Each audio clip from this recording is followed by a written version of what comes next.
what's going on? This is the Saturday Down South podcast. I am Connor McGarrah. No Will today, so be a little bit shorter. Will is actually in Indianapolis for his day job doing WNBA work. He is in Indy for the Caitlin Clark show, so he will not be joining us. He will be back next week. Great show coming up. Great show. We have RJ Young joining us in a bit to discuss his ranking of all 134 FBS teams. And then I've got some fall wedding thoughts because for whatever reason, there's still somehow discourse about that. And we haven't come up with the definitive guidelines, or at least in my opinion, the definitive guidelines are a little bit too black and white. But first, a question. Am I a Jaxson Dart hater? I'm going to call myself out of it. I've realized as the offseason has progressed that I believe I'm still not as bullish as the consensus opinion on Jaxson Dart. And I'm asking myself why that's the case. I'm legitimately wondering out loud, why am I not willing to just jump on board with some of these takes that I've heard about him? Or at the very least, I think that whenever someone I respect in this industry speaks about Jaxson Dart, I'm the one who's usually pulling back a little bit. When we did our QB draft, Will got him. I didn't get him. I was a pick away from getting him. I went back and I saw I had him at 6 on my big board. So probably not the best look that I didn't end up with him. But I am still saying, at least I was saying then, I think he's the number 6 quarterback in the sport. But maybe I'm not even high enough. Maybe I should be even higher on him. I said only positive things if you go back and listen to the draft episode that we did. And I talked about the 180 that I've done. But whenever someone gives me a bold take about Jaxson Dart, I just have this urge to resist. When Jordan Rodgers said on these airwaves that he was picking Jaxson Dart to win the Heisman, you can see my reaction if you watch on YouTube. If you saw the clip, I was sort of taken aback, even though he's 5th in the odds. It's not really that bold of a prediction. I guess a tiny bit more bold than me saying that Jalen Milroe is going to win the Heisman to somebody that's 4th in the odds or whatever the case may be. But when my guy Brad Crawford told me at SEC Media Days, he's like, hey, I'm about to publish my post Media Days quarterback rankings. I'm going to move Jaxson Dart up to number 1. And I talked to him about it. He's like, yeah, it's like the more I thought about it, the more I kind of like looked around at the rest of the quarterbacks. And as deep as it feels like quarterback is in the SEC, I just feel like this is a guy who is just poised to thrive with his surroundings. Not a crazy take, but I don't know. Maybe I'm the one who's crazy for only having him as the number 4 quarterback in the SEC. And look, maybe I'm the one that needs to go back and find my biases, which I talked about on this show on a different episode. And maybe I need to dig in to see if there's something that's just holding me back from being in the Dart crowd. And I'm pretty sure that Darts Only is already taken if we're trying to come up with like a Jaxson Dart fan club. But maybe he needs more support from people like me who have been critical of him so far throughout his career. What's been a really successful career. Not a whole lot of people can say that they led Ole Miss to an 11-win season. Oh yeah, nobody can say that. Jaxson Dart's the only one that can say that. Is there some world in which I am maybe still holding out hope that Dart is just a middle-of-the-pack quarterback in the SEC, so I can turn around and say, see, told you so. He's not that guy. I would like to say that's an emphatic no. I really would. But let's dig into this so that any sort of anti-Dart stance can be handled before the season. We can get all this out there. When Dart hit the portal after the 2021 season, I sort of did an eye roll because I remembered thinking that his list of potential suitors was pretty lofty for someone who was a decorated recruit, but still not necessarily like this no-doubter 5-star recruit. He was closer, I think, like 24/7 had him just outside of the top 100. Composite had him as like 65th or something like that. But I wondered, is this just overrating a guy because he was a confident kid who played in a handful of games for USC? Are we looking at the uniform? Are we looking at the hair? Like, what are we doing here? So when Lane is busting out the Aston Martin during his recruiting visit and he commits, I saw all the hype. Oh, this guy's going to be Matt Corral 2.0. And I pushed back on that for a few reasons. One of which was because I thought Corral was one of the better SEC quarterbacks of the playoff era in the 2021 season, at least before he got hurt. Before he got hurt in the in the Auburn game, he got hurt. got banged up a little bit against Tennessee too. And then, of course, he was out after essentially the first quarter of that bowl game against Baylor. But I also knew after talking with him how long it took Matt Corral to master the Kiffin offense.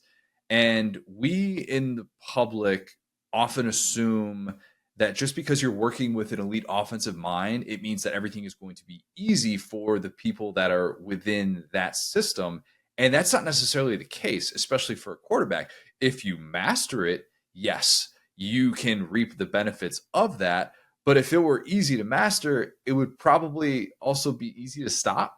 At least I would think so. So my respect for Corral and this assumption that that his season could be repeated with an unproven guy who came from USC was why I came out with a bit of a bold take a couple of years ago. I said, even though Dart flashed a lot of potential, I guess, as a true freshman at USC, I was skeptical that he would step in and master the concepts of the Lane Kiffin offense. When you kind of look back at like his 2 games against top 40 defenses were both really subpar, and he struggled mightily in those contests. One of which I think was against Arizona State, and it was just not there, and he was not particularly good.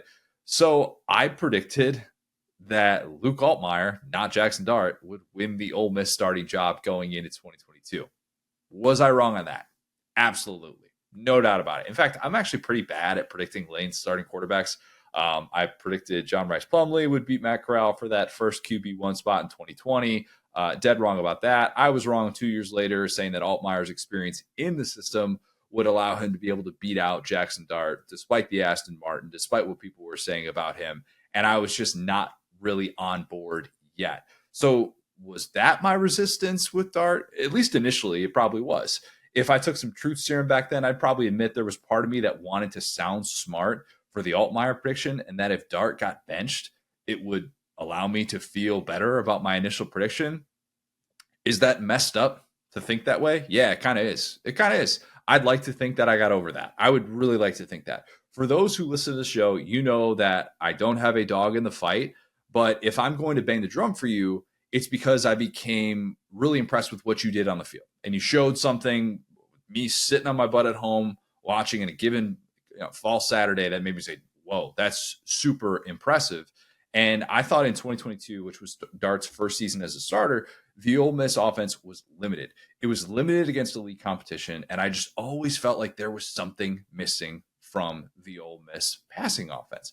I said to anyone that would listen that Lane didn't trust Jaxson Dart to take downfield shots against those better teams. And I do actually have a stat that backed it up, because that was not something I actually had numbers, but it was just kind of a sense that I got watching them against these better teams.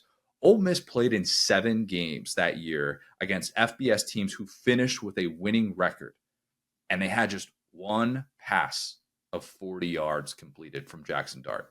Dart attempted 209 passes against FBS teams who finished with a winning record, and just one of them was a 40-yard completion. I am such a sicko that I actually went back and I watched this. It was at Arkansas, super, super cold night, I remember, and it was actually a pretty important moment in the game. Arkansas got out to this 14-0 lead. Crowd is really into it. First play from scrimmage on that next drive for Ole Miss, and he gets Malik Heath downfield. He's got to step in man coverage, and Dart actually underthrows him a touch, but better than overthrowing him and not being able to complete it at all, because they eventually, Heath makes a nice play, kind of stops a little bit, or at least slows down the route, catches it. Ole Miss kicks a field goal, ends up being kind of an important play in a game in which Ole Miss ends up winning on the road. It wasn't the most confident throw. And mind you, at that point, Jaxson Dart is nearly a full season of reps in this Lane Kiffin offense, because it's a November game. And by the way, he was facing the worst passing defense in America. That's what Arkansas was in 2022. But that was his lone completion against the FBS teams with a winning record. So for me, that fueled why I didn't want to put Jaxson Dart in the preseason All SEC discussion going into last year. Okay. And a lot of people did, like, quarterback's down. Why not somebody like Jaxson Dart? I just hated those numbers against FBS teams who finished with a winning record. They were not good. Quarterback rating 126.7, 7-7 TD to INT ratio, 7.3 yards per attempt. You always got to talk about rushing with the dual threat guys. You can't just throw out the quarterback stats, the quarterback rating stats, and just ignore that. But 228 rushing yards, 3.2 yards per carry, one rushing score in those games. And as the OG listeners of this show know, one rushing score was his total for the entire season, and it came in the bowl game loss to Texas Tech. I felt somewhat justified after 2022 that Dart wasn't Corral 2.0, and many underestimated how difficult it was to step into Lane Kiffin's offense and just figure things out from the jump. Jalen Hurts did it. Not everyone's Jalen Hurts. Matt Corral did it. Not everyone's Matt Corral. And I'd argue Matt Corral definitely had his growing pains in 2020, despite the fact that he did more good things than bad. That's the other thing that might have impacted how I felt about Dart. I thought at times he was trying to do a Matt Corral imitation instead of being himself. Like every time he ran, he didn't want to slide because he wanted to show that he was just as tough as Corral. At least that's how I interpreted that. I get that Jaxson Dart wore number 2 at USC. But honestly, if I were him, and maybe this is why I'm not an elite level college quarterback, but if I were him, I would have picked a new number at Ole Miss. I wouldn't have just wanted to take the same number that Matt Corral had. He didn't want to do that. He didn't. He had the headband like Corral. He had the eye black like Corral, which I realized were both things that he was doing at USC. So I'm not saying that he just started doing these things because Matt Corral was at Ole Miss, but I just felt like Dart was trying too hard to become the second version or the second coming, I guess, if you will, of Matt Corral before he could become the first version of himself. I have such a random reference that maybe 5 people listening to this will understand, but just stick with me. I remember as a kid watching a Cubs-Reds game one time, and it was probably like 2000 or something like that, and they get to the number 8 hitter. And I'm like, wait a minute. Is Griffey hitting in the 8 hole? Shout out Ken Griffey Jr., repping him today. Oh, no, it's not Ken Griffey Jr. hitting in the 8 hole, but man, it looks like him. Oh, it's actually Michael Tucker, but it looks like he literally copied Griffey's swing and even how he walks after he hits a home run, like the same follow through, like everything. Like, I didn't always think that about Michael Tucker. This is back in the day when I had opinions about baseball and guys like Michael Tucker. I don't know why that bothered 10-year-old Connor as much as it did, but I always thought to myself, Michael Tucker, just do your own thing. I understand he's Griffey. I'm literally wearing this guy on my shirt right now because of how great I think he is. But do your own thing. Be your own player. That's how deep into this we're getting with Jaxson Dart, okay? So back to him.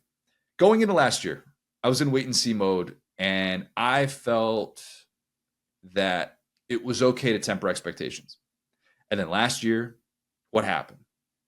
He looked a whole lot more like Matt Corral 2.0 than I could have ever expected. And maybe just shy of that level, just shy of Pete Corral, who, in my opinion, would have gotten to New York easily in 2021 had he not gotten hurt.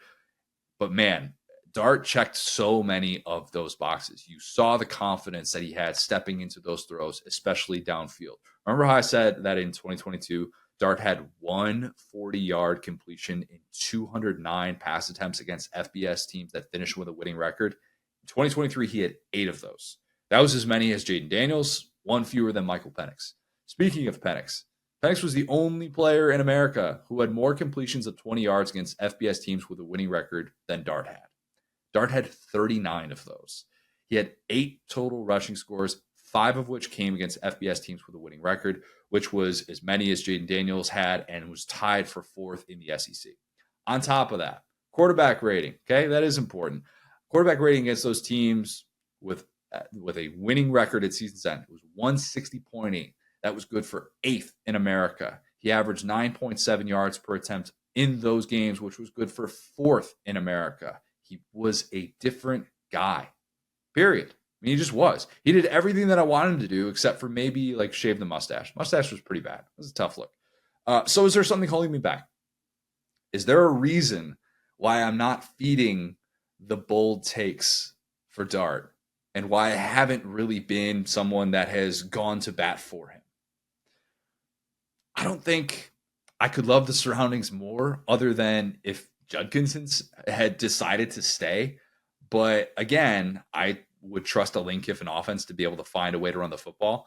I even love the in-helmet communication and how that's probably going to benefit someone like Jaxson Dart, and being able to have someone like Lane or Charlie West Jr. in his ear, that could give him even more knowledge in an up-tempo system in which they're seeing things that maybe he isn't. If you saw Dart talk about that at media days, by the way, you saw a little smile. Like, he's excited for that and the advantage that it could give this Ole Miss offense. You can tell he's very confident in everything that he does at this point. And I don't really blame him. I would be really confident if I were Jaxson Dart as well. Is that maybe the thing that I'm not as crazy about? The extreme physical confidence? Maybe that's part of it. I'll admit that when he took that hit against Georgia last year in the middle of that blowout loss, I thought to myself, that sucks, but until he changes his approach with that, that can happen to him in any given play. Got to learn how to get out of bounds, got to learn how to slide, got to learn just not necessarily how to be what the Mannings would do with the self sack, but there's some sort of middle ground there that Jaxson Dart needs to find. At the same time, why then do I criticize him for that when I am a fan of guys like Jim McMahon, or if you want a modern example, I love Cam Rising, and I go to bat for guys like him. I mean, countless times when Matt Corral would get up from those runs, I would say to Lauren or no one in particular in the room watching these games with me, he's built like a piece of iron. It just is. Is it because I don't feel like Dart is as durable as he thinks he is? Maybe. But even Matt Corral got hurt 2 times, at least. Yeah, 2 or 3 times he got banged up in that 21 season, and that was him being the best version of himself. So why do I feel like Dart has a different standard? Here's the best answer that I can come up with for why I perhaps have not been the biggest Dart guy, maybe why I've been a little bit of a hater in the past, and why I'm admitting that now. I think subconsciously, I am unfairly viewing him like he's the kid that always had it easy. He gets to play right away at USC. Not right away, but they have an injury. I think it was Slovis who got hurt that year. And then he's able to step in and get some legitimate reps that a lot of guys in his position don't necessarily get. And people kind of pat him on the back, even though he's making some pretty critical mistakes. They're losing games that USC doesn't lose to, but because they fired Clay Helton, it's kind of like, well, whatever. At least Jaxson Dart is doing some promising things. And his coach gets fired. Whatever, no big deal. Lane Kiffin's going to pick up Jaxson Dart in an Aston Martin and roll out the red carpet to be able to, just kind of woo him and just take him under his wing. And then he gets praised for Ole Miss's awesome start to 2022, even though it's Quinshon Judkins in that offensive line that's really doing a lot of the heavy lifting. And against the lesser teams, he gets, all of these guys that are kind of schemed open, where it looks like if you're the quarterback in that Ole Miss offense at times, you're just throwing the ball into the ocean. Okay. Like there's just such a high floor. And he doesn't gel that well with the Ole Miss pass catcher, so no biggie. Lane's just going to hop in the portal mobile, and he's going to find guys like Trey Harris and Caden Priest Corner who are going to step in and do great things. He doesn't have enough toys to play with. No worries. Lane's just going to go out and find him a Juice Wells or something like that. It's a new era of the SEC, and it's this gauntlet that's going to await Ole Miss. Don't worry about it. Jaxson Dart's just going to only have to face 3 teams that won 8 games last year, 2 of which are at home. I continue to think that everything Dart is being praised for has to do with his surroundings. And that's not entirely fair. He's a darn good football player. And I really did do a 180. Okay. I did. I shouldn't resist when anyone suggests that he could be the best player in the sport, because you know what? Here's what I need to admit. That guy has worked and worked and worked to get better.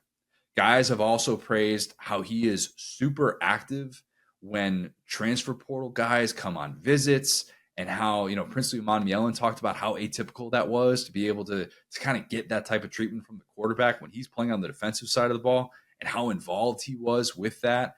And look, I need to admit this. If Lane is willing to say yes to you and is willing to show up in an Aston Martin to be able to greet you and take you around and show you the town, do whatever Lane Kiffin does on portal visits, chances are you're good enough to play quarterback in his offense. And something tells me that it's probably because Jaxson Dart checked all the boxes that Lane was looking for to be able to build his offense around. So I'm going to do this. I am going to vow to no longer be a Jaxson Dart hater. And if I'm doing it, it's probably a bit subconscious. and I am not actively trying to do this, and I need to recognize just how good he's become. All right, let's kick it to RJ. Great stuff from him discussing this massive ranking, a bit just beyond the AP poll reaction that we had the other day. So here's RJ. I'm now excited to be joined by a very special guest. It is Fox Sports' RJ Young. RJ, your ranking of all 134 FBS teams, it is officially out on foxsports.com. If you want to follow along with this conversation, you're listening to it, you're watching us on YouTube, first of all, thank you. But the Fox Sports College Football Twitter has it as the pinned tweet, so you can see it there. I got a ton that I want to get to with you, but let's start with the obvious here. It's the thing that when you agreed to come onto this particular show, it's probably the thing that you knew I was going to ask about. Akron's only at number 132. Like, do you not have any faith in Joe Moorhead? What's up? Look here. I'll put it this way. The first time that somebody comes to me about Akron, I will let you know, Connor. I will let you know. You just did. Well, no. You're coming to me. Somebody else out in the wilderness. In the wilderness, like I get in the wilderness, I get squirrelies, right? I've got Nevada. I've got New Mexico State. I've got Liberty. I've got Jacksonville State, but nobody's had a damn thing to say to me about Akron until right now. So, I mean, if you want to turn this show into an Akron podcast, we can do it. But I would just start with this. Joe needs a quarterback. I know. We can keep going, but it's August. I try to give people hope, and you already here got me talking about what I'm worried about with Akron, with the Akron Zips. RJ, you're good. RJ, you're good. I think even Joe would admit, he's a very honest person. I think even he would admit he doesn't have a top 130 team yet in FBS. So we're good there. We can move past that. Okay, so here's your top 10. You have Mizzou at 10, Alabama at 9, Michigan at 8, LSU at 7, Ole Miss at 6, Florida State 5, Oregon 4, Texas 3, Georgia 2, and Ohio State at 1. Before someone says that you are anti-SEC for just the Ohio State Georgia thing with 1-2, you do have Oklahoma at 11, Tennessee at 13, which means that you have half of the SEC in your top 13. But explain your rationale for the decision to have Ohio State at 1 instead of Georgia.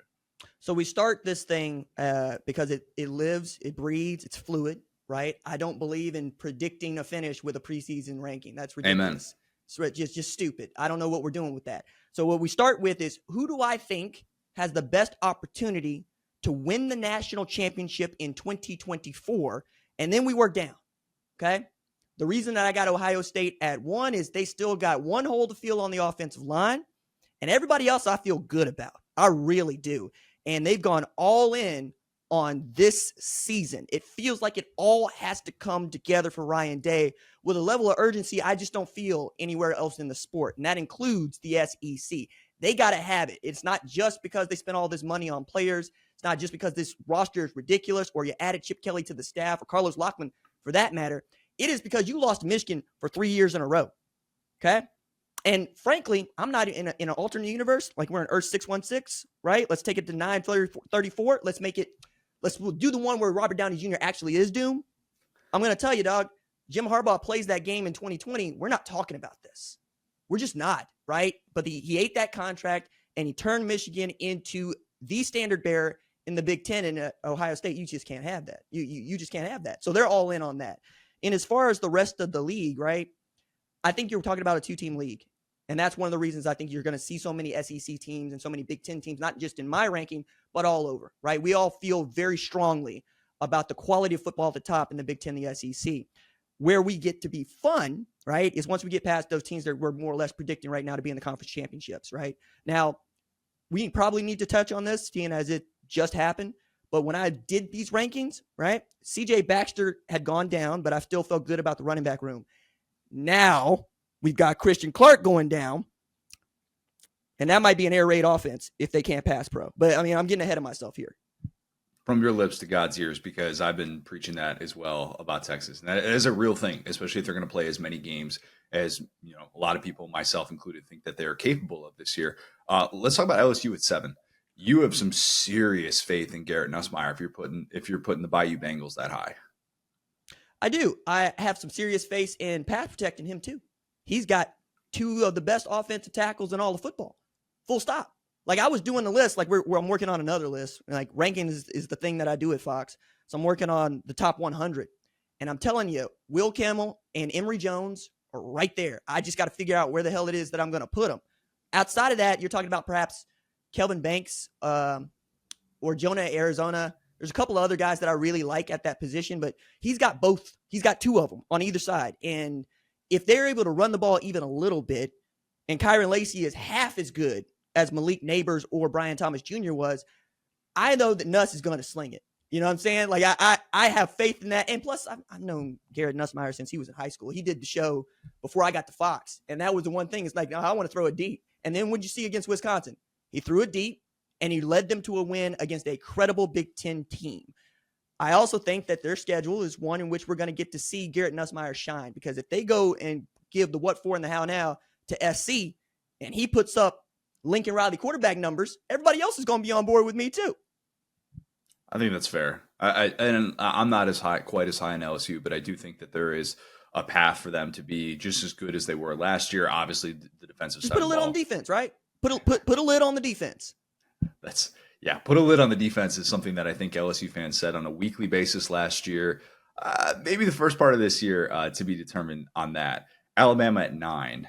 Only one AP voter had Bama lower than that, and it was 10th. What gives you the most concern about this team?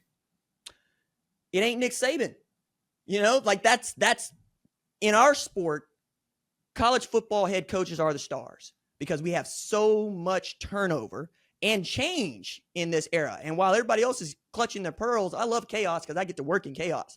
But people want to be anchored, right? And the thing that I said about the AP having them at number 5 is, are y'all giving this team the Nick Saban bounce? Because if you're looking at the roster, I don't think that that's a top 5 roster. And I don't know that anybody would really disagree with me on that. I think you got Jalen Milroe, who has the highest ceiling, I think, of any quarterback in all of college football. But it is still a guy that wants to throw the ball to the other team. And it's still a guy that doesn't want to throw an intermediate pass or one that we trust him to throw. And then you're going to have to run the ball with somebody new. I get you getting Caden Proctor back, but I'm also looking at 2 new coordinators. You know, Kane Womack we know about, Nick Sheridan we know about, but you're really just betting on Kalen DeBoer, that's okay, right? That's a man that's won 104 games. He's lost 12.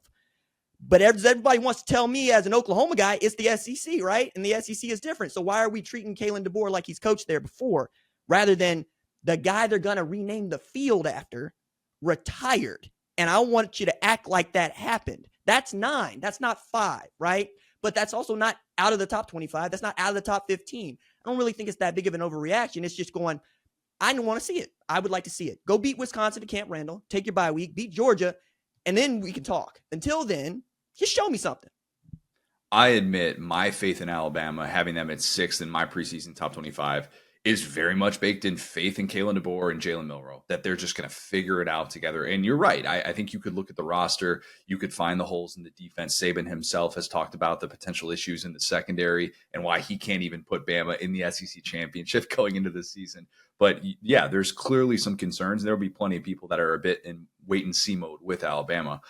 So those are kind of the main things that we actually disagree on, I guess. But I got to say, RJ, I look at this list and I feel like you and I align very strongly on the teams that I guess feel strongest about. I thought I was going to be highest on FSU by having them at 7. You have them at 5. I thought I was going to be highest on Oklahoma by having them at 12. You have them at 11. I thought I was going to be lowest on Penn State by having them at 14. You also have them at 14. I thought I was going to be lowest on Clemson by having them at 20. You have them at 19. And then I thought I was going to be lowest on Miami by having them at 19. And you have them at 26. Pick any one of those teams. That's 5 teams right there. FSU, Oklahoma, Penn State, Clemson, Miami. Kind of polarizing teams in their own unique way heading into the season. But pick any one of those teams and sort of explain why you kind of zagged from the consensus.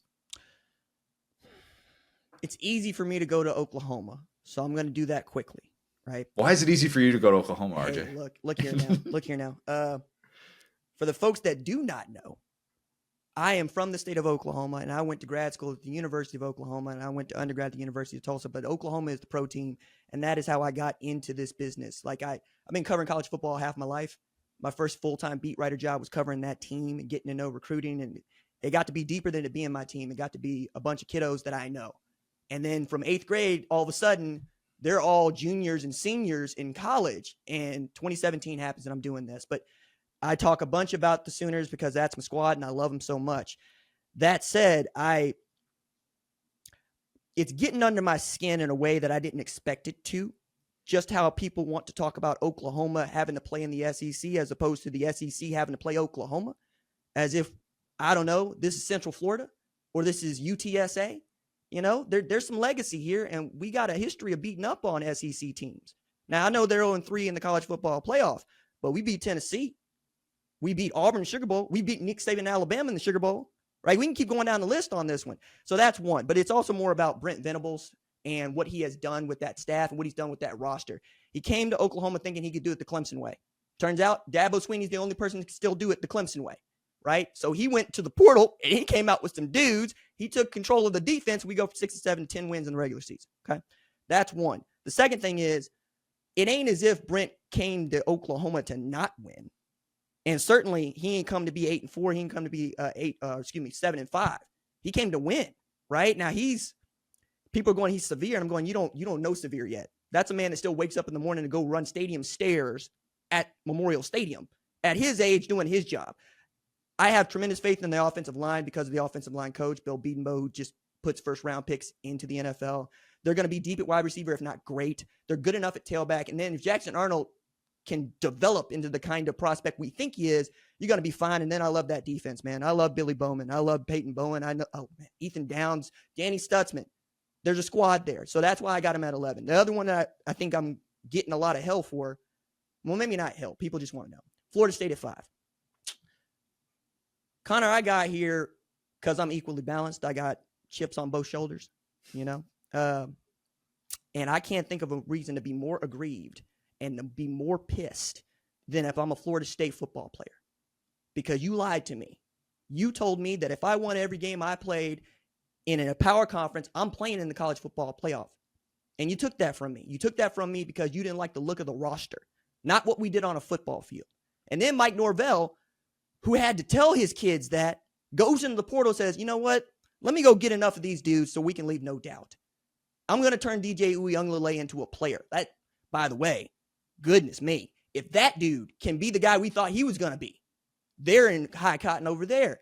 I get that they're changing over the offense. I get that the defense isn't got Jerry Verse on it, but it's got Patrick Payton. And anybody who's seen him play knows what you're doing here. Same thing with Fentrell Cypress. I can make an argument that they get past SMU, right? They're expected to beat them, but SMU's a good football team. You get to Notre Dame on November 9th. That's a play-in game. And they can afford to lose one and still make the 12-team playoff, right? It's not the 4 anymore.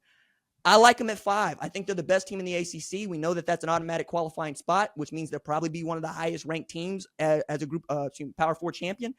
I just don't think that Miami or Clemson at this moment has what it takes to go knock them off and get them into that playoff and then let them cook. You made the exact case that I feel like I've been making throughout the offseason with Florida State, and they're a team that I admittedly have done a 180 on because of specifically what Norvell has done in the portal. There are certain coaches that deserve blind faith. There are certain coaches who need to earn that blind faith, and I think Norvell has already earned that blind faith with what he's been able to do. You go back to the Venables thing. I actually had someone tell me about a month ago that they were at Clemson, and they're like, who is that guy over there?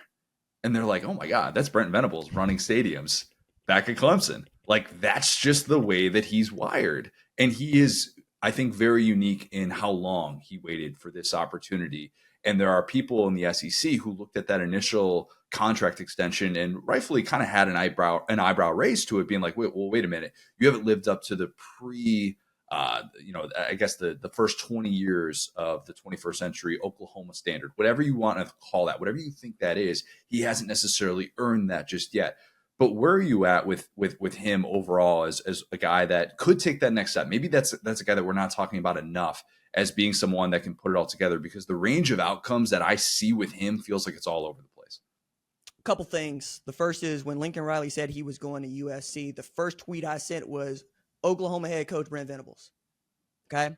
That man not only knows Oklahoma, but he went to Clemson, beat the hell out of us, won 2 national championships. And all we're going is, because we wanted, we love an offense, but everybody loves a defense. Football's about being tough, and defense is tough. There's that. The second part of that is, Kirby Smart was waiting on one job to open up for him. It's a good point. It's a good point. And it was the one place he wanted to go home to, and he got an early extension. People forget about that. And they hadn't won a national championship. Look, I think the same trajectory is where Brent Venables is headed. I think he's about to go into one of the coolest parts of his coaching career. And that contract extension is about stability as much as anything else. But I think that Oklahoma looked at him the way that Georgia looks at Kirby Smart. Now, will we get the same returns? We'll see, right? But right now, it's really difficult to feel bad about Oklahoma and not feel like you're about to walk into a league where if you go beat people, that will be respected. And that's what Brent Venables is also chasing. Because even at Clemson, we would say it's the ACC. Y'all are going to beat up on the ACC. And then they go and beat the brakes off of Bama 44-16. And we get to start thinking about them like an SEC program, right? Oklahoma gets skipped that step because they're already in the SEC. Or at least that's how I see it. How would Dion feel about Colorado being ranked number 41 by you? Probably say I'm not there. That's probably what he would say because, hell, 99% of us aren't there. But if you're looking at that and you're expecting me to tell you that they are a upper echelon Big 12 team, I can get to 5. Right? But the teams in front of them are all really, really good, and that's a really, really deep league. I also think that it's room for them to grow, right? Like, I was way ahead on them last year, okay? By the time they got to the conference play, you got two things. One, you don't have depth on defense and defensive line, and two, you don't have an offensive line. But they were able to make that work for 4 games, give or take, right? Because depending on how you want to feel about SC, because I thought that they actually played pretty well in that game. They got outclassed. If the offensive line is what they're claiming it's going to be, they'll move up. But I've been down this before, and one of the things that I don't do is act like last year doesn't matter. When I was picking them, Jackson State was where they were coming from, and I saw the portal. I'm going, okay, I like some of this. I didn't know anything about the offensive line. Nobody really did. Now we know more about what that program is about, and we know who the stars are. They're not sneaking up on anybody this year. So I think they're in a good spot. I think I've got them behind Memphis at 40. And Memphis, that's a damn good football team. Like, if you put Memphis up against Colorado, who's going to win? I would flip a coin. I really would. That's how I feel about them. So how would Prime feel? Maybe Prime thinks they're a top 25 team. I don't know. I know he's got 2 players that are going to get drafted in the first round. And usually we expect that program to be a top 25 team. We'll see if they can get there. RJ, you have no idea, but I was actually just about to ask you about Memphis and about the group of 5 as a whole, which is kind of crazy. I'm like, wait a minute, he just brought up Memphis as the team that we're talking about side by side with Colorado. As a fan of this sport, I find myself worried about the future of the group of 5 because I think you could look at rankings all over the place. Your rankings reflect that. The AP poll reflects that. I remember looking at Schlabaugh's rankings on ESPN.com post-spring, and they didn't have any group of 5 teams in there. But Memphis is your highest ranked group of 5 team at 37. And that's behind 10 Big Ten teams and 11 SEC teams. And I think Memphis is going to get the group of 5 bid to get into the 12-team playoff. So I would agree with you that I think they are the best of the group of 5. But man, I feel like the group of 5 desperately needs to pull off a miracle and win a playoff game in the first or second year. Otherwise, this disrespect that they get, perceived disrespect, whatever you want to call it, but it's not going to get any better, and it's going to keep getting tougher and tougher to make the case for teams like this. How difficult was it to finally get to that first one where you're like, all right, I'm at 37. I got to put a group of 5 team in here eventually. Well, actually, it wasn't that difficult because that didn't figure into the philosophy, right? What figured in was national championships, conference championships, roster management, how your administration figures into what you're doing. Like Troy Dannon not being at Washington, being at Nebraska figures into both of those for me, right? I'm also looking at this from the standpoint of which one of these G5 programs doesn't act like one. And when you get $25 million from FedEx just to go pay players, you're not acting like a group of 5 program. As a matter of fact, now that I'm thinking about it, the one that I circled on Florida State was Memphis. Like that's the game. That's the one that they ought to be really loaded up for because that's a great trap game for Memphis. Like they're going to have them at a really good spot. The Norvell Bowl. Yeah. I mean, exactly. The reunion and there. Silverfield knows. I mean, that was his defensive coordinator, right? Ryan Silverfield. And I've been out to Memphis a couple times the last 2 years, and I got to tell you, they love that program too, right? They're proud of it. That figures, right? If SMU was still in the group of 5, they'd probably be in that spot. But I went through Memphis, I went through Appalachian State, I went through UTSA, and I went through Texas State. And I had to do some shuffling when we're talking about those programs. But again, I went to undergrad at a group of 5 program. And when I was in school, 2006 to 2010, we were damn good. We were damn good. And, we weren't ever thinking about, making the playoff or even winning a national championship. We wanted respect. And I think if that's what you're chasing as an athletic program, this isn't going to get under your skin. You're not going to get worried about this. It's going to fall where it falls. But if you want to be all in on football, nobody's going to stop you. And that's where I'm at. Like, put it another way. In the state of Tennessee, there is one program that doesn't act like they want to do this at all. Okay? That's Vanderbilt. Why do we keep talking about Memphis and the group of 5 when we need to be talking about places like Vanderbilt and go, do you want to play football? Because if you don't, there's a lot of people that do. So let's spread the wealth just a little bit differently. And that's one of the other reasons I really like name, image, and likeness is you get these donors that went to schools like mine or went to schools like Memphis, go, hell with it then. Let's go. Let's get it. Because I think that right now is a really interesting time. Connor, you might be paying attention to this like I am. Which program have their NIL collectives under thumb, under manners, and in control? Missouri. Holy smokes. What do we think about Missouri? That's a damn good football team. Ohio State, damn good football team. Georgia, damn good football team. You keep going down the line, it lines up right where you think it should based on who wants to be all in on football. And now you've given people like myself a market inefficiency to exploit. And that's what they're doing. They said, hey, Fred, we got a chance here. We got a chance to go make some noise. Here's $25 million. What? You try doing that anywhere else, even at a Power 4 school, you're going to get pushback. You really are. Like, I'm thinking, okay, Louisville, what's your excuse? Okay, Virginia, what's your excuse? Or what would Thomas Jefferson say if y'all can't win no football games? But if that's not where your brain is, then that's how I'm going to rank you too. I want to be about football players and football coaches that want to go win. And I think Memphis and a few of these other group of 5 programs that I mentioned, they measure up. They really do. Alignment is everything, especially the group of 5. It's so unbelievably important. And if you don't have it, man, just forget about it. In this day and age, it is just so difficult. It's going to be moving forward to be able to win football games. Who did you get maybe the most pushback on? Maybe a team that we haven't talked about yet, a team that like their fans really kind of chirped you.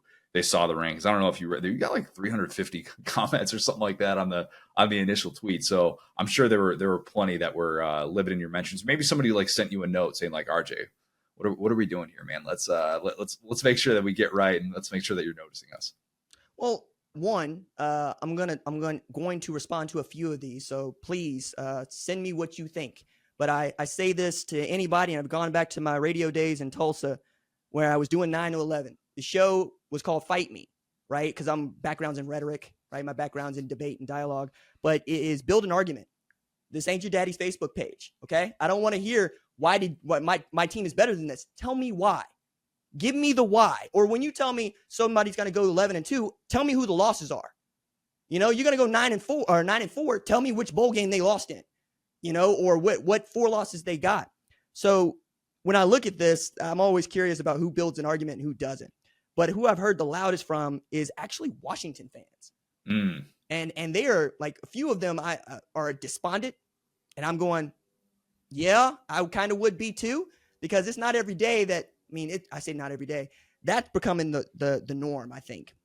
That's the new normal we're going to have to get used to. We're going to see a Texas Christian or Washington get to a national championship game and not be the same next year because somebody's going to raid them or some coach is going to take another job. But I think we're going to see more stories like Texas Christian and more stories like Washington. And now if you're smart about this, meaning athletic departments and name, image, and likeness, you start locking up people in October. When you get to bowl eligibility in October, you need to make sure that 2025 is still the same damn team that you got now, right? I think that part is going to change. But Washington lost damn near everybody on that football team and the athletic director. Like, I've never seen that before. I've never seen an athletic director, a head coach, star players all leave to go do something in college, right? Like, we could talk a little bit about how Kalen DeVore worked out right, at Alabama, and who's going to say no to that. But the rest of this is you went and hired a guy that also just got done telling everybody he's not going anywhere. So what are we to believe on this? And we want to let it go when coaches tell us, well, I'm not going anywhere, and then they go somewhere, but we want to hold it against kids. I think that stuff translates. I think if you can't put down roots anywhere, why would I trust you to put down roots at this place and turn it into a winner? You got Will Rogers. I like Will Rogers, but I know Will Rogers from having all that time at Mississippi State, not that time at Washington. And you're going to start, I think they got 2 returning starters on the roster, but only one of them is going to start. So they're going to be 21 across the board. And you hired Brennan Carroll, who I think has earned his reputation, honestly. What he did with Arizona is ridiculous. Noah Fafita, oh my God, man. And McMillan, studs. But you hired a Belichick that you still got to convince people about. I would say you hired the other Belichick, right? And if it works out, it works out. But if you're selling the NFL, Connor, who the hell in college football ain't selling the NFL? Like when you tell me we built this like an NFL franchise, so who doesn't do that? And you're going into a conference that is top to bottom damn good. Like you'll notice I got Rutgers way out in front of Washington because we know what Rutgers is about. And by the way, Greg Schiano got up there, start talking about I came to win championships. I would love to hear that from Washington in year 1, but I don't. So I'm asking Washington fans, if you got something that I don't know about, tell me what it is. I think that this is probably the first time anybody has dropped a team that was just playing a national championship as far off in the whatever the conversation is next year in the way that Washington has been dropped off. Because you have them at 83 in your rankings. And I looked at that and I'm like, yeah, that feels low, but then you kind of look at all the different new pieces and you're like, it's different. Even last year when TCU, I felt like I was banging the drum that TCU needed to be ranked higher. They needed to start off in like the top. I think I had them at like 16 or 17. Everybody's telling me all of what they lost. They didn't have the coaching changes nearly at the level that Washington is dealing with. And when you have that, and then you combine it with the 30-day window and all these other things, and the fact that like all these guys were just waiting to go to the NFL, yeah, I mean, it's kind of hard to take anything from last year into that preseason ranking. So it's lower than where I would have had him just because I like Jed Fish and I think he's awesome. But at the same time, man, like I can't sit here and even make the case for it. And that's the good point is like, pitch me, give me why your team is that much better. And people probably can't really do that with that team. And I don't really expect anybody to do it. But when you do say something to me, I'm going to take you at your word, right? And to the point about Washington also, I got Jacksonville State as an example ranked ahead of them. If they play head up, Washington probably wins, but they don't play head up. And who's going to finish ahead of each other, right? Like Jacksonville State's got a better shot to win their conference championship than Washington, which means that Jacksonville State has a better opportunity to win the national championship than Washington because they'll qualify for the playoff and Washington won't. If you don't see the logic in that, I can't help you, right? That's how I put these things together. Not for nothing. You're going, you said you haven't seen anybody drop them that low. I'm like, who ranks 134 teams and writes something about each and every one of them, dog? Like, I'm just saying, like, give me some credit on that. Yeah, no, you deserve it. You deserve it because there's a lot of like work that goes into this. I stopped at 25. I'm like, maybe I'll throw in like another receiving votes thing, but yeah, I'm good. Let's cut it off there. Let's close with just your fire off-season take. Maybe the boldest prediction that you've had. It can be something that we've already talked about in this interview, but the thing that you feel like is the spiciest thing that's been on your mind, a prediction for the upcoming season. The spiciest thing that is on my mind. We're not going to stop at 12 teams. We're going to 16. We're going to see how much. That's not spicy. We're getting there. We're getting there so soon. It's not. Okay. Well, I get. Okay. Let me walk that out. Maybe it's because whenever I say 16 teams, all anybody wants to yell back is it's too many. 6, 12, whatever. Right? 14 was even a thought. So, all right, I'll put that one down because I love that one.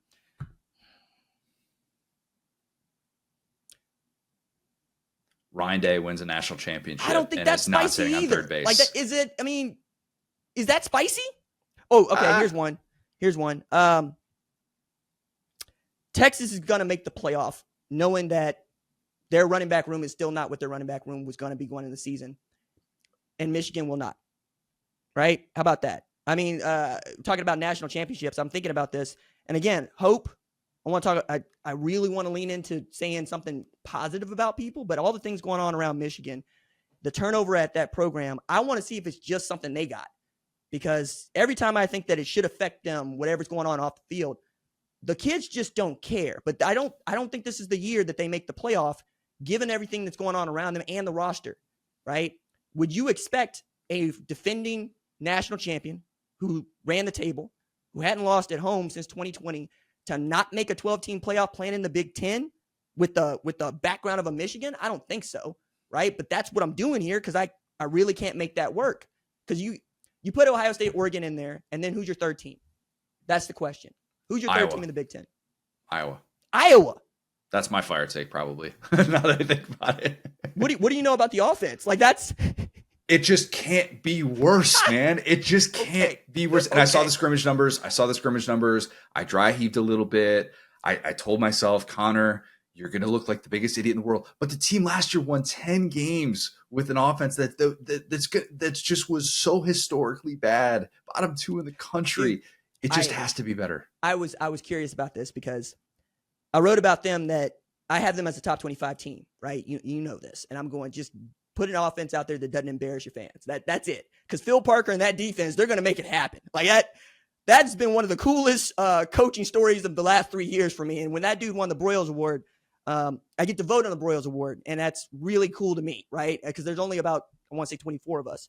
But I was stomping on the table for 2 years going, when are we going to give this trophy to Phil Parker? And I think it worked out last year because Michigan and the sign stealing and stuff, and people felt some kind of way. But even so, I was like, you do what he did and put that entire team on your back, because that's what they did. You deserve to be the top assistant coach in all of football. But the way I get at this is Kirk Ferentz, January, hires Tim Lester. And we're asking about the offense. People are asking about the offense, throwing the ball, modernizing the offense is what they say. This thing called the forward pass. Heard of it.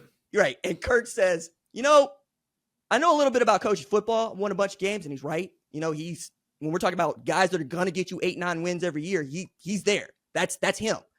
He also said we got away from, taking care of the football, running the football in, I think it was 2009, but we're not doing that ever again. I went and look this team up. It's got Ricky Stanzi as the quarterback, and that was the best damn Iowa team not to win.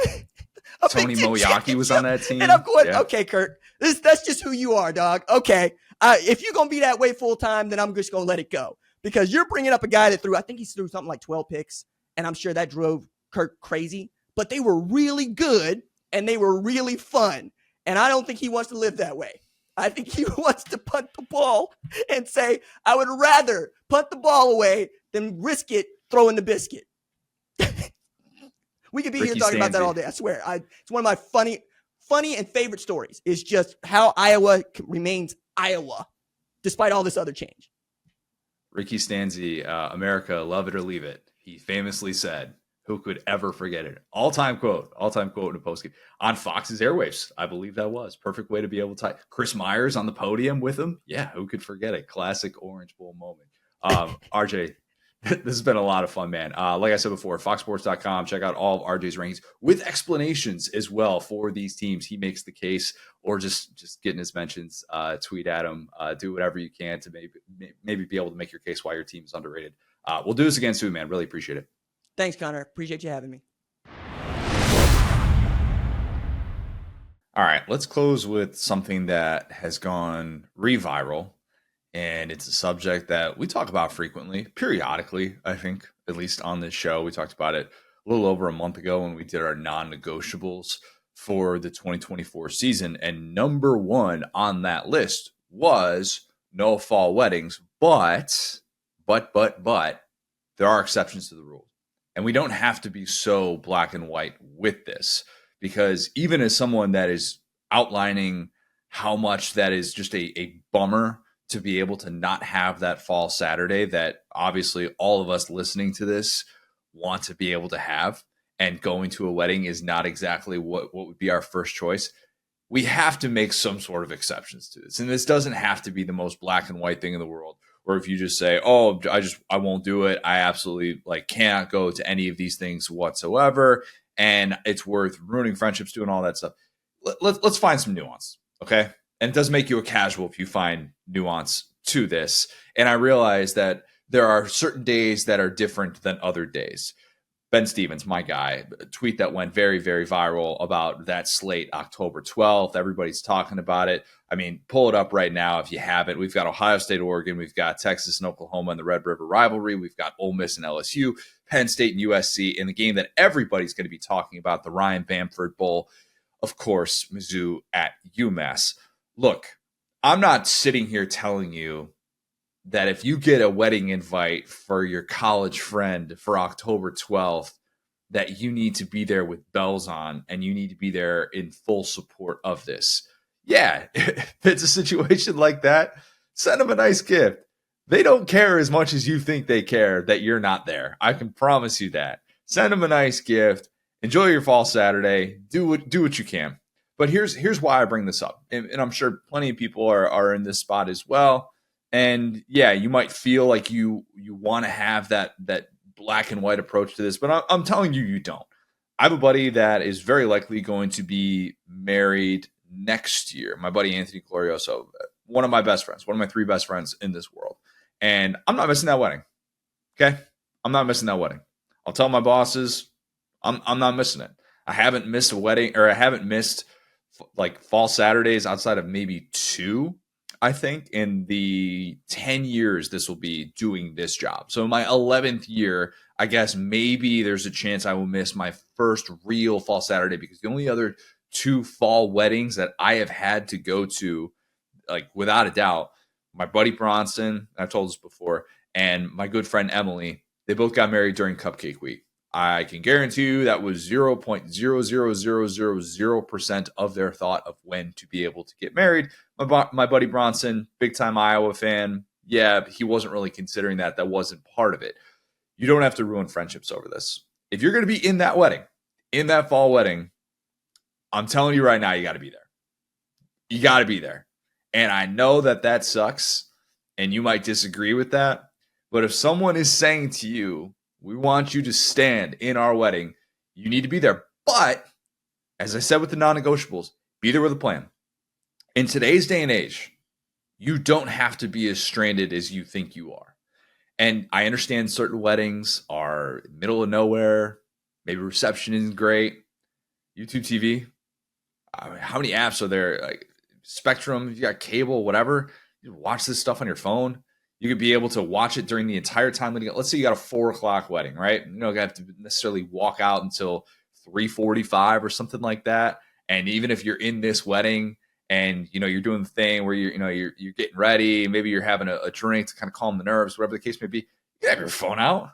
Who cares? If one of my buddies had busted out a phone during the middle of this and like wanted to watch the Iowa game or wanted to be able to watch whatever big time game was on, I think, what was it? It was LSU and Wisconsin were playing at Lambeau that day. If one of my buddies wanted to be able to bust that out and watch that, all right, I would have been fine. And by the way, that actually wasn't on my wedding day, now that I think about that, because that was Saturday. We got married Sunday. And so there was only the one game going on. I've mentioned this before. It was Notre Dame and Texas. We're back, folks. Who could forget it? But here's the thing. Have a plan. Go in there knowing you're not going to be able to see all of this game. Part of that plan could be recording this game. If it's out of town, record it on YouTube TV. If it's a game in which your team wins and you're still able to kind of watch and follow along, and you maybe get 15, 20 minutes in, because, I mean, the wedding is not going to collapse if you don't do the cha-cha slide. I can promise you. If you're not out there for the wobble, and if you're at your table watching 10 minutes of your team, the world will move on. I promise. But at the same time, have a plan. Know that plan might have a couple of kinks in it. Know that it's not going to be your typical college football Saturday, and that's okay. And that's okay, guys. Like, it is perfectly fine to be able to say, my best friend is getting married. I need to be there. I just need to be there. And chances are your team's game isn't quite as important as you thought it was, or you're going to have a lot more access to it than you probably are thinking, because think of the moments in which you absolutely 100% cannot be on your phone. That's ceremony. All right. At most an hour. At most. And then that's probably, yeah, you got some speeches and stuff like that. You're not just going to probably have it sitting there at dinner. But more times than not, you can find a way to be able to follow your team. And if they lose, you're going to want to watch, are you going to want to rewatch that game? Probably not. Best friends in the wedding, be there. Just be there, okay? It doesn't have to be this big thing. And I realize October 12th is what it is. Not every Saturday is going to be October 12th. And I say that as someone that is not going to miss a Saturday this season. I say that as someone that has kind of veered away from going to games because I don't like missing other games. And I get that all the time. I'm like, oh, so you go to a game every single Saturday? It's like, no, I actually don't, because I want to be able to watch all of it. So trust me, I understand the need that many of you have listening to this who want to be able to soak all of it in. And as I said during the non-negotiable spot, there are only a certain amount of fall Saturdays that we get in this lifetime. No bad Saturdays. We want to enjoy every single one of them. And it's frustrating when we get that wedding invitation. We realize it's smack dab in the middle of college football season. Maybe it's in the midst of a big headliner game. Make those rules. The rules don't have to be as black and white. Again, it was number one on non-negotiables. So I'm not sitting here acting like, oh my gosh, you just need to go to every fall wedding and suck it up and just, stop being so immature about it. I'm saying best friends go to that wedding. Everybody else, a lot more room for interpretation. Send a nice gift. Trust me, they'll get over it. They will. All right. If you have not, leave us a 5-star review. Subscribe to our YouTube channel where you can watch every single episode of the Saturday Down South podcast. Follow us on Twitter at the SDS Pod, at Set Down South, at CJ Guerra, at Go So Hard. Thanks, guys. Talk soon.